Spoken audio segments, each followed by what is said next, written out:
And it's raining again. Okay, what was going on today? Lots of interesting stuff. Where to start? I guess I'll start with all the local stuff. How's that? It seems like here we're going to have mandatory masks and potentially, according to this, social lockdowns, which I've already heard in the previous days. It says BC announces mask mandate, temporary social lockdown for entire province. So I guess this is their initiative for their second wave fear, so to speak. It says for things like social gatherings, do not invite friends or extended family to your household. Do not host gathering outdoors. Do not gather in your backyard. Do not have play dates for children. So they're kind of getting really strict and stuff. Although it does say allowed activities. These activities are not considered a social gathering. Going for a walk. You must make sure a walk does not turn into a group of people meeting outside. Parents carpooling kids to and from school, which is kind of interesting, I'll talk about in a bit. And grandparents providing childcare. What I found really fascinating about this though is just the information in general, because I even said during this time it seems like one of the biggest thing is who do you believe in terms of the information. Everyone contradicts each other. The doctors, the politicians, the business people, everyone says something different. And for this doctor in general, she actually did not mandate or recommend masks be mandatory. Like even with the articles, it says why BC doesn't have a universal mask mandate. So it makes you wonder, why did she all of a sudden flip? It even says here, Henry said that the sudden reversal was due to increasing public pressure, including from businesses, some of which have expressed concerns about putting the onus of enforcing piecemeal policy onto workers. I don't think that's ever a good thing, where if the doctor or the person in the know is saying what's right, but everyone else is kind of pressuring you to say otherwise. I don't think that's a good idea in any case. With that in mind, as you read the article, you can read this phrase here. It says, the mask mandate isn't being implemented by public health order, but by BC Public Safety Minister Mike Farnworth under the extraordinary powers granted by the province's record-breaking state of emergency. Henry said it's unclear when it will take effect. So that's kind of interesting. If I'm reading this right anyways, doesn't that mean it's more about things such as people being really worried they have to do something versus the doctor telling you you don't need to do this, but they did it anyways? Like, again, like, it's so confusing nowadays. Who do you believe? The doctors or like politicians or what? What's going on? Everything's so contradicting.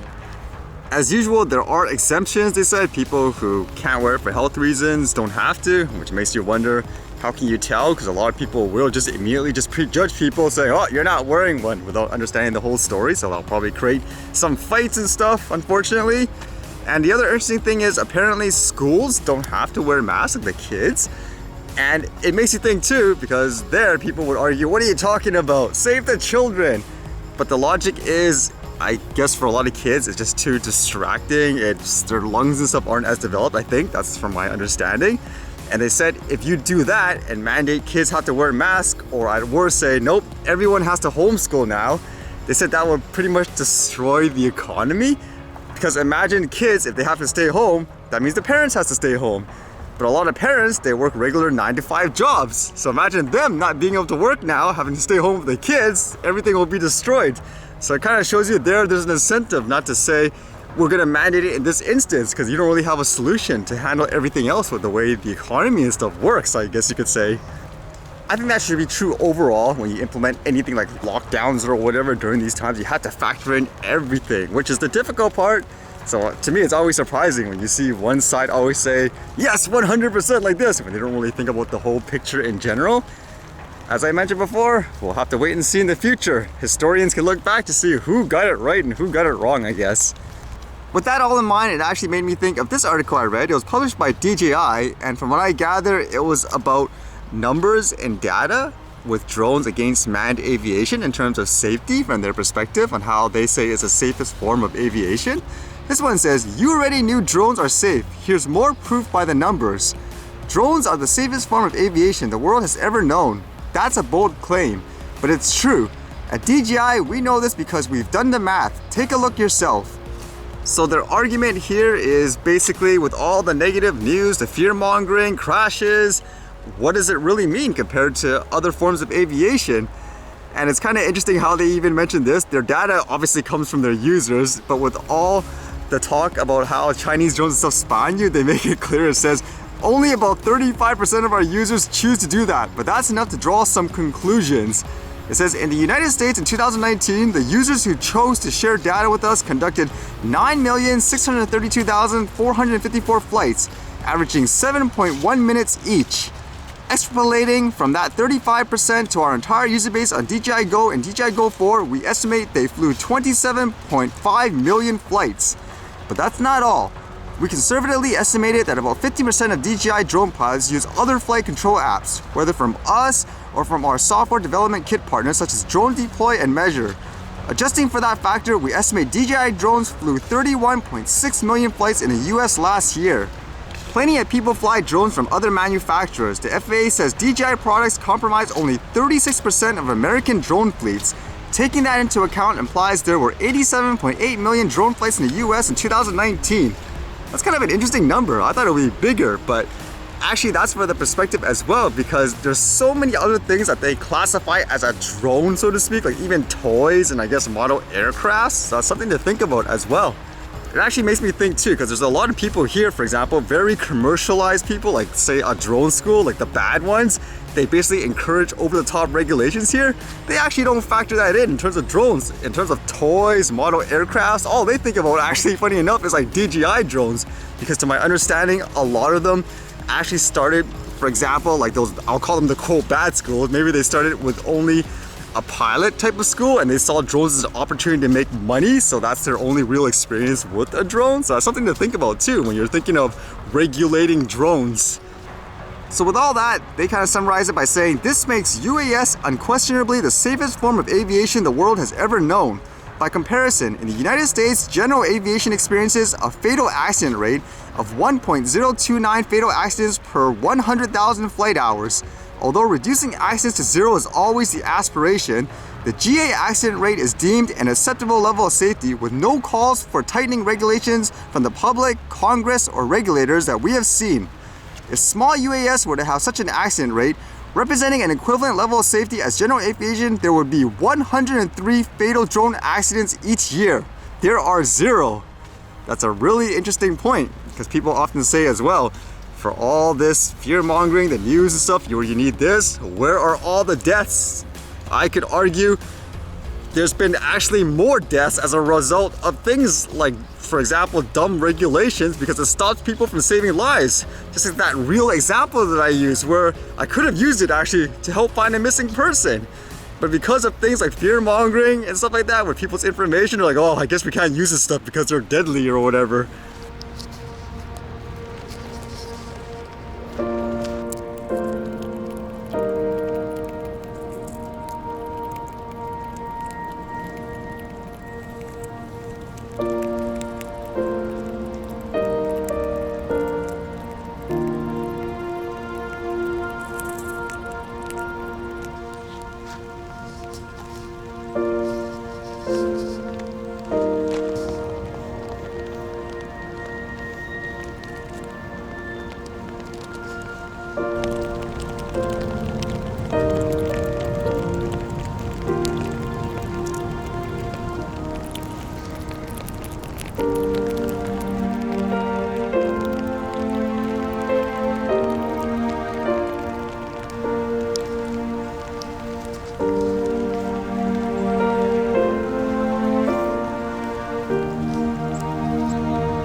The rain stopped for a little bit here? Let's see if we can sneak a flight in, huh?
Right. See you guys later.